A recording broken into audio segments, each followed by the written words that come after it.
Baik, kita lanjutkan sekarang ke soal nomor 4. Susi sedang berada di pasar malam. Dia membayar Rp3.000 untuk tiket masuk dan membayar Rp2.000 untuk tiket satu permainan, ya.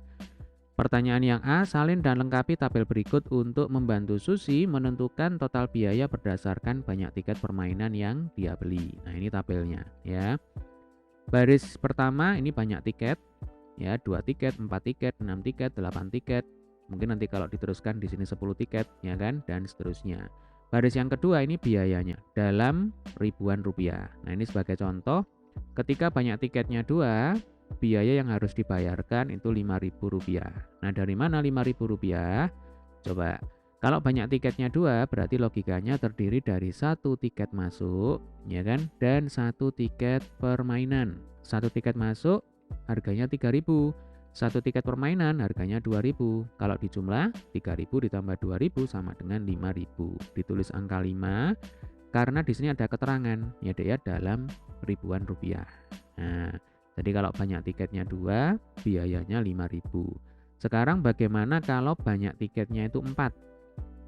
Berarti terdiri dari satu tiket masuk, ya kan? Dan 3 tiket permainan. Coba kita hitung sama-sama ya. Jadi kalau banyak tiketnya itu 4, nah 4 tiket. Berarti ini sama dengan satu tiket masuk, ya, ditambah 3 tiket permainan. Coba satu tiket masuk itu kan 3.000. 3 tiket permainan. Kalau satu tiket permainan 2.000, kalau 3 ya berarti dikalikan 3. 2.000 kali 3 itu sama dengan 6.000. Nah, 3.000 ditambah 6.000 sama dengan 9.000. Yang kita tulis cukup angka 9-nya saja. Ya, sekarang bagaimana kalau 6 tiket? Nah, kalau 6 tiket, ya logikanya terdiri dari satu tiket masuk dan 5 tiket permainan. Untuk satu tiket masuk harganya Rp3.000. Untuk 5 tiket permainan, ya berarti 5 kali 2.000. Berapa? 10.000, ya kan? 10.000 ditambah 3.000 sama dengan 13.000. Yang kita tulis cukup angka 13-nya saja, ya. Sekarang bagaimana kalau 8 tiket? Caranya sama. Kalau 8 tiket ya berarti terdiri dari satu tiket masuk, ya kan? Dan 7 tiket permainan. Satu tiket masuk 3.000. Lalu 7 tiket permainan, ya berarti 7 kali 2.000 sama dengan berapa? 14.000. 3.000 ditambah 14.000 sama dengan 17.000. Nah, yang kita tulis di sini cukup angka 17-nya saja. Sekarang kalau kita teruskan untuk 10 tiket. Nah, kalau 10 tiket ya berarti terdiri dari satu tiket masuk dan 9 tiket permainan, ya. Satu tiket masuk Rp3.000. 9 tiket permainan, ya berarti 9 kali 2.000 sama dengan berapa? 18.000, ya. Nah, 18 ditambah 3 itu kan 21.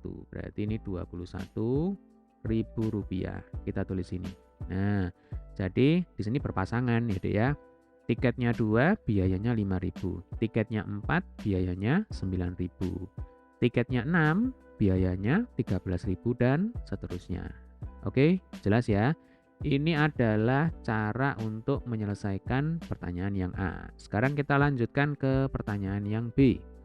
Buatlah titik-titik untuk pasangan terurut yang menyatakan hubungan banyak tiket dan total biaya yang harus dikeluarkan Susi, dan buatlah garis yang menghubungkan titik-titik tersebut. Oke, berarti kita membuat semacam sumbu koordinat, ya Dek ya, X dan Y. Nah, kita gambar sketsanya aja. Mungkin nanti kalau di rumah, di buku ya, kalian boleh menggambar dengan menggunakan penggaris supaya lebih rapi. Nah, di sini kita buat sketsanya aja.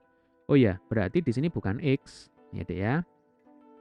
Sumbu mendatarnya ini kita beri nama banyak tiket, ya. Berarti di sini banyak tiket. Nah, di mana ya? Nah, di sini. Banyak tiket. Nah, kemudian untuk sumbu vertikalnya ini kita beri nama total biaya, ya. Total biaya. Nah, total biaya diberi keterangan ya, ribuan rupiah. Nah, ini ribuan rupiah. Oke, sekarang tinggal kita buat titik-titiknya. Sebagai contoh, ketika banyak tiketnya sama dengan 2. Nah, kita misalkan 2 itu di sini. Kalau ini kan 0,0, ya kan? Kalau ini banyak tiketnya 2, ternyata biayanya ada di sumbu vertikal ya, Dek ya. Itu sama dengan 5. Nah, misalkan ini 5. Namanya sketsa ya bebas-bebas saja ya. Jadi 5 itu boleh di sini, boleh agak ke atas sedikit, ya kan? Nah, ini 5. Ini adalah titik yang pertama. Kemudian titik yang kedua, kalau ini 2, anggap aja di sini 4 ya. Kemudian di sini berarti berapa? 9 ya. Kemudian kita hubungkan garisnya. Nah, seperti ini. Ya, Dek ya, kita hubungkan dengan garis putus-putus. Sekarang kita sudah punya 2 titik. Ya, untuk menggambar garis sebenarnya ini sudah bisa dilakukan, tinggal ditarik garis saja. Kan kalau syarat menggambar garis itu kan minimal harus ada 2 buah titik yang bisa dihubungkan, ya kan? Nah, sekarang coba kita gambar lagi ya. Ketika banyak tiketnya sama dengan 6, berarti kira-kira ada di sini. Kemudian biayanya itu kan 13.000. Nah, anggap aja di sini ya, Dek ya. Ini 13 kita hubungkan dengan garis putus-putus lagi. Nah, ini. Oke, sekarang kita punya 3 titik ya. Kemudian untuk 8 tiket juga bisa kita gambar ya. Di sini 8, lah nanti di atas ini 17. Ini karena nggak cukup, kita pakai 3 titik aja ya. Kemudian nanti kalau di rumah silakan dicoba sendiri, yang penting caranya kalian bisa memahami ya. Jadi nanti bisa melakukan sendiri. Tinggal kita hubungkan dengan sebuah garis. Nah, kira-kira seperti ini. Ya, Dek ya.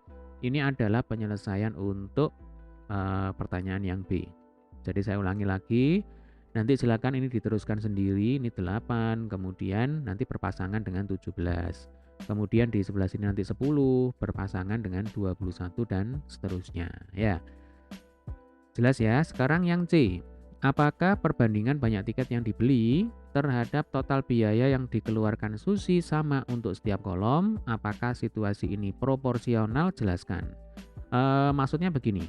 Jadi untuk pertanyaan yang C, apakah tabel ini memuat perbandingan proporsional? Nah, perbandingan proporsional itu adalah perbandingan senilai.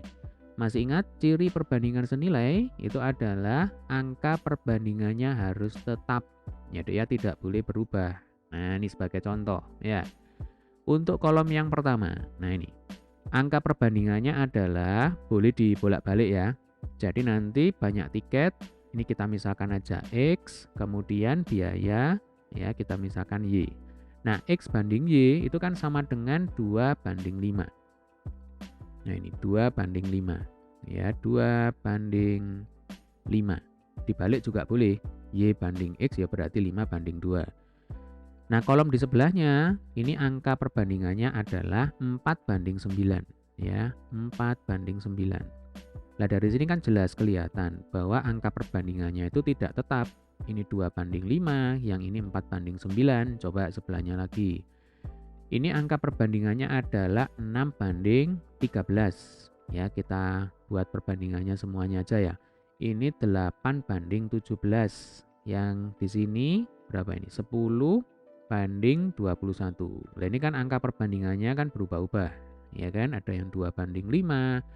Ada yang 4 banding 9, 6 banding 13, dan seterusnya. Maka dapat disimpulkan bahwa tabel ini tidak memuat perbandingan proporsional. Ya, jadi jawabannya adalah tidak, ya, tidak proporsional. Nah, tidak proporsional. Atau dengan kata lain apa? Bukan perbandingan senilai. Ya. Bukan perbandingan senilai. Ini kan nggak cukup ya. Coba ini saya bersihkan aja ya. Nah, seperti ini. Jadi untuk yang C, jawabannya apa? Bukan, kok bukan? Tidak, ya, tidak proporsional. Nah, tidak proporsional. Ya, Dek ya, dengan kata lain apa? Bukan perbandingan senilai. Nah, ini bukan perbandingan senilai. Nah, Kalau diminta menjelaskan, alasannya karena apa? Karena perbandingannya tidak tetap. Nah, ini ya, karena perbandingannya tidak tetap ya. Jadi seperti bisa adik-adik lihat ya Dek ya, yang tadi. Nah, ini kan angka perbandingannya kan berubah-ubah. Ya, kalau angka perbandingannya berubah-ubah seperti ini, jelas ini bukan perbandingan yang senilai atau tidak proporsional. Oke, jelas ya. Baik, demikian tadi adalah pembahasan untuk soal nomor 4. Ya, jika ada pertanyaan, ada kesulitan, jangan sungkan untuk tulis di kolom komentar. Sampai ketemu di video pembahasan soal selanjutnya.